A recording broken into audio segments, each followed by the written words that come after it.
Doctor Mohammad Yunus নিজে বলেছেন তিনি তার কাজের পরিবেশ যদি না পান তাহলে তিনি এই পদ থেকে সরে যাবেন। আমরা মনে করি এই দায়টা না আমাদের সামগ্রিক।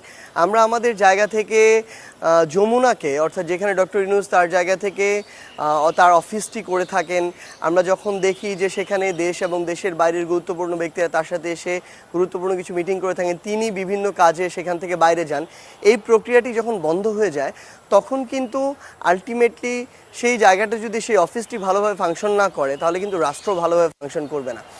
ডক্টর ইউনূস তার জায়গা থেকে স্পষ্ট করে বলেছেন তিনি ডিসেম্বর থেকে জুনের মধ্যে নির্বাচন দিবেন। সেখানে বাংলাদেশের অন্যতম একটি বড় রাজনৈতিক দল বিএনপি বলেছেন ডিসেম্বরের মধ্যেই চান। এখানে কিন্তু পার্থক্য খুব একটা বেশি নেই।